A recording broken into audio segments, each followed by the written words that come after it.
ডোন ব্লগে সবাইকে আমন্ত্রণ জানাই। আজকে তোমাদেরকে দেখাবো হুগলি জেলার চণ্ডীতলা থানার অন্তর্গত জগন্নাথ বাটির রক্ষাকালী মায়ের পুজো।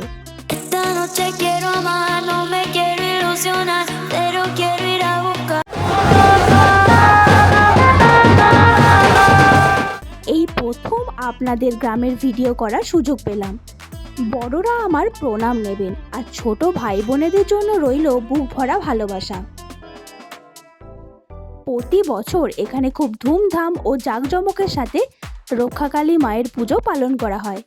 শুধু প্রাচীন নয়, ঐতিহ্যবাহী জগন্নাথ বাটির রক্ষাকালী মায়ের পুজো ঐতিহ্য ও পরম্পরাকে বজায় রেখে প্রতি বছরই জগন্নাথ বাটির রক্ষাকালী মায়ের পুজো করা হয়।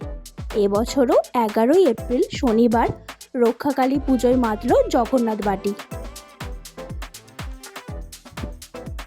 জনস্রোতে গ্রামীণ সভ্যতার সময়কাল থেকেই এই পুজো চলে আসছে। তবে কত বছরের এই প্রাচীন পুজো তা ঠিক সঠিকভাবে বলা না গেলেও অনুমান করা হয় এই পুজোর বয়স প্রায় 250 থেকে 300 বছরেরও বেশি পুরনো।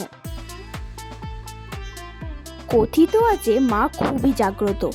মায়ের কাছে যে যেমন মনস্কামনা নিয়ে আসেন, মা সবার মনস্কামনা পূর্ণ করে। পুরনো রীতি ও রেওয়াজ মেনেই মা এখানে পূজিত হয়। পুজোকে ঘিরে উৎসবমুখর হয়ে ওঠে এলাকা। শুধু জগন্নাথ বাটি বা তার পার্শ্ববর্তী এলাকা নয়, বহু দূর দূরান্ত থেকে মানুষ আসেন মায়ের কাছে পুজো দেন। লাইটিং ও শোভাযাত্রায় নজর কাড়ল সকলের।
সব মিলিয়ে পুজোকে ঘিরে জগন্নাথ বাটি ও তার পার্শ্ববর্তী এলাকার মধ্যে থাকে একটা আলাদাই আবেগ এবং উচ্ছ্বাস। পুজো উপলক্ষে বসলো মেলা।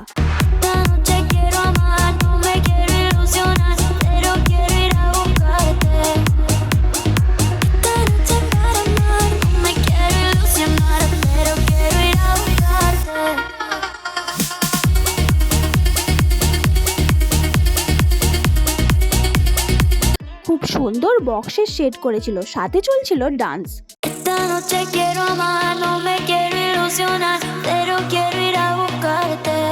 পুজোকে ঘিরে প্রচুর ভক্তের সমাগম ঘটে এই জগন্নাথ বাটিতে।